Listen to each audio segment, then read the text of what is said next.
Վերջին տարիներին կլիմայի փոփոխությունը, երկրի ջրային ռեսուրսների ավելի քան 70%-ի կախվածությունը, անդրսահմանային գետային հոսքերից եւ ջրի պահանջարկի աճը անհրաժեշտություն են առաջացրել Ադրբեջանում ջրային ռեսուրսների կառավարման նոր մոտեցումների կիրառման համար։ Այդ նպատակով 2020 թվականից ի վեր ջրային ռեսուրսների կառավարումը բարձրացվել է պետական առաջնահերթության մակարդակի եւ իրականացվել են համապարփակ միջոցառումներ ջրային ռեսուրսների արդյունավետ օգտագործումը ապահովելու, ջրի կորուստները նվազեցնելու, հաշվառման եւ վերահսկողության համակարգերը բարելավելու, ինչպես նաեւ ազատագրված տարածքներում ջրային ենթակառուցվածքները վերականգնելու համար։ Այս մասին հայտարարել է նախագահ Իլհամ Ալիևը Բաքվում եւ Աբշերոնի թերակղզում 2025-2035 թվականների ջրամատակարարման, անձրևաջրերի եւ կեղտաջրերի համակարգերի կատարելագործման պետական ծրագրին նվիրված նիստի ժամանակ։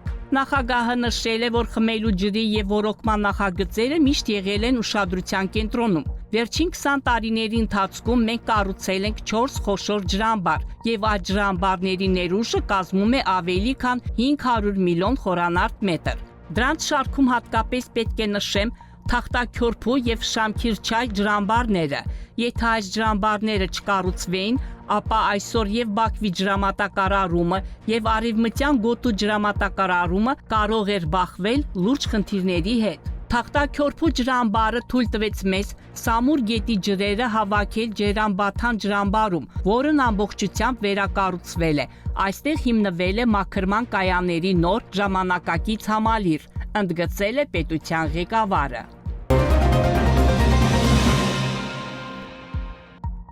Հայաստանի Հանրապետությունում Ռուսաստանի դեսպան Սերգեյ Կոպիրկինը կանչվել է Հայաստանի արտաքին գործերի նախարարություն եւ բողոքի նոտա է ներկայացվել ռուսաստանցի լրագրող Վլադիմիր Սոլովյովի հայտարարությունների կապակցությամբ։ Այս մասին հաղորդել են հայկական լրատվամիջոցները։ Հայաստանի Հանրապետությունում Ռուսաստանի դեսպանը կանչվել է Հայաստանի արտաքին գործերի նախարարություն եւ բողոքի նամակ է ներկայացվել, որում խորը մտահոգություն է հայտնվում պետական հեռուստալիքի եթերում արված հայտարարությունների կապակցությամբ։ Այս հայտարարությունները անընդունելի միջամտություն են Հայաստանի Հանրապետության ինքնիշխանությանը, թշնամանքի դրսևորում եւ Հայաստանի ու Ռուսաստանի միջև բարեկամական հարաբերությունների հիմնարար սկզբունքների կոպիտ խախտում, ասել է Հայաստանի Հանրապետության արտաքին գործերի նախարարության մամուլի քարտուղար Անի Բադալյանը։ Հայաստանի Հանրապետության խորհրդարանի փոխոսնակ Ռուբեն Ռուբինյանը կտրուկ կարծիք է հայտնել Վլադիմիր Սոլովյովի մասին, նրան անվանելով շուն։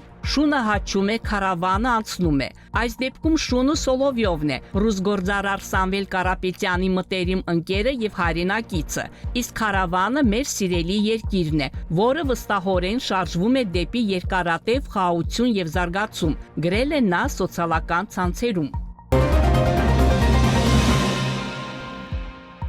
Ադրբեջանի տնտեսության առաջին փոխնախարար Էլնուր Ալիևը ԱՄՆ առևտրի եւ զարգացման գործակալության տարածաշրջանային տնօրեն Կարլ Կրեսի հետ քննարկել է հետագա համագործակցության հեռանկարները։ Հանդիպմանը ընդգծվել է, որ Բաքուն կարևոր նշանակություն է տալիս Վաշինգտոնի հետ հարաբերությունների զարգացմանը։ Կողմերը նաեւ նշել են երկու երկրների միջև տնտեսության եւ առևտրի, էներգետիկայի, ներդրումների, տրանսպորտի ու տարանցման, արտադրության եւ այլ ոլորտներում համագործակցության զարգացման համար մեծ հեռանկարները։ Ալիև եւ Կարլ Կրեսը մտքեր են փոխանակել ուստադի հետ համագործակցության շրջանակներում իրականացվող հնարավոր համատեղ նախագծերի շուրջ։ Նրանք քննարկել են ադրբեջանա-ամերիկյան տնտեսական եւ առևտրային գործընկերության ընդլայնման հարցերը։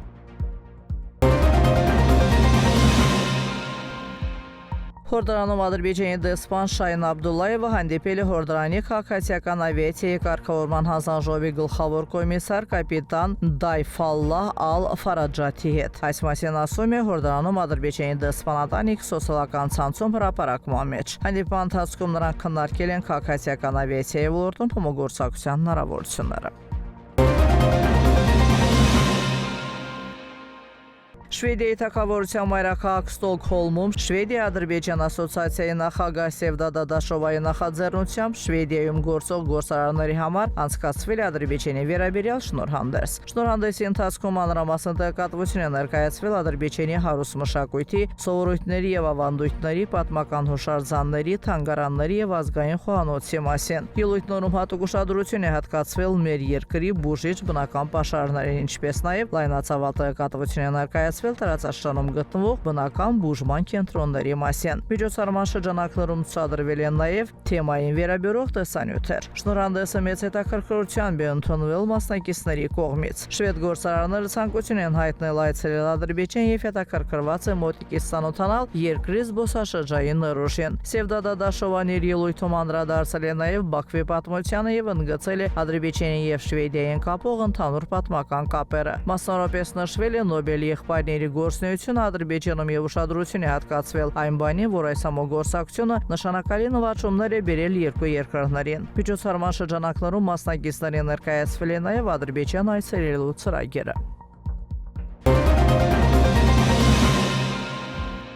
Հայաստանում իրավիճակը չի լավանում, մարդկանց կյանքը գնալով վատանում է, կյանքը օրեցօր թանկանում է, մինչդեռ աշխատավարձերն ու թոշակները շարունակում են մնալ չնչին ու անբավարար։ Հասարակ քաղաքացին մնացել է միայնակ իր խնդիրների առաջ, առանց վստահության վաղվա օրվա հանդեպ։ Armenia Today լրագրողը հարցում է անցկացրել քաղաքացիների շրջանում պարզելու նրանց կարծիքը երկրում տիրող իրավիճակի մասին։ Առաջինը խաղաղության հարցը, որ երկիրը հանգիստ լինի։